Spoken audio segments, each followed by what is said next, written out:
কি হলো আইজ বাবু, চুপ করে রইলেন যে? তার মানে প্রমাণ নাই, তাই তো? কেসের ফিজ নিয়েছেন বলে দুম করে একটা অবজেকশন হেঁকে বসলেন।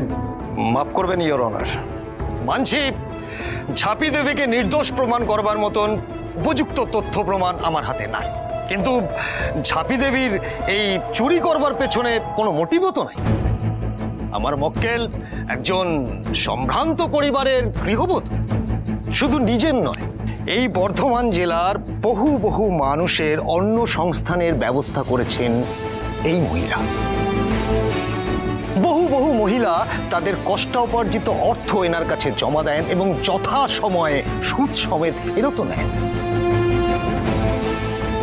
ইওর অনার, আপনি ভেবে দেখুন, একটা মানুষকে এত মানুষ যখন বিশ্বাস করেন, তখন উনি কি কারণে নিজের প্রতিবেশীর বাড়ির থেকে মূর্তি চুরি করতে যাবেন?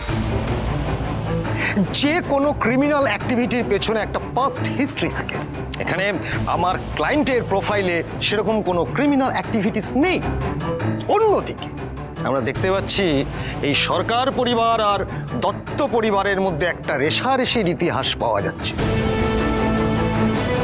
এমনটা তো হতেই পারে মিলর্ড, আমার মক্কেল শ্রীমতী ঝাঁপি সরকারকে ফাঁসানোর চক্রান্ত করা হয়েছে। আর তাই আমার মক্কেলের সপক্ষে সঠিক প্রমাণ জোগাড় করবার জন্য আমি আদালতের কাছে কিছু সময় ভিক্ষা করছি। আর ততদিন আমার মক্কেল শ্রীমতী ঝাঁপি সরকারকে নিঃশর্ত জামিন দেবার আবেদন জানাচ্ছি। অবজেকশন ইওর অনার, যে কোনোদিন চুরি করে নাই সে কোনোদিন চুরি করবে না, তার তো কোনো মানে নাই। হতেই পারে ঝাঁপি সরকার একটি সম্ভ্রান্ত পরিবারের বধূ এবং অনেক মানুষ তাকে বিশ্বাস করে, কিন্তু সেদিন ঝাঁপি সরকার আমার মক্কেলের বাড়িতে গিয়ে আমার মক্কেলের 3 পুরুষ ধরে পুজো হওয়া ওই লক্ষ্মী গণেশের মূর্তি দেখে নিজেকে সামলাতে পারেন।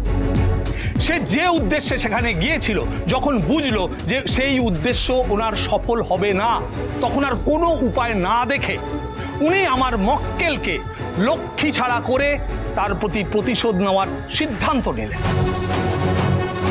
আর ওই লক্ষ্মী মূর্তিটাকে নিজের ব্যাগে ভরে চলে এলেন নিজের বাড়িতে। Objection milord. মিলর্ড, কোন চোর চুরি করার জিনিস কোনো সুরক্ষিত স্থানে না রেখে নিজের ব্যাগে ভরে রাখেন? হ্যাঁ, উনি তো জানেন যে পুলিশ এসে প্রথমেই ব্যাগটা সার্চ করবে।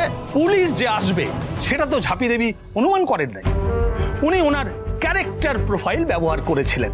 উনি ভেবেছিলেন যে আমার মক্কেলের পরিবার এই দ্বন্দ্বে থাকবে যে এরকম একজন সম্ভ্রান্ত পরিবারের বধূ সে কি কারো বাড়ির কুলদেবীর প্রতিমা চুরি করতে পারে। তাই উনি নিশ্চিন্তে ওই মূর্তিটাকে নিজের ব্যাগে রেখে দিয়েছিলেন।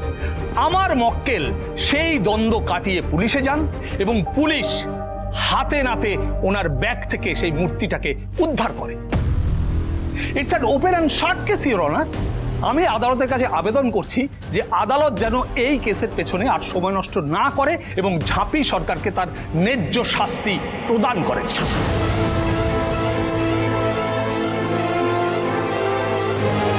That's all your honour.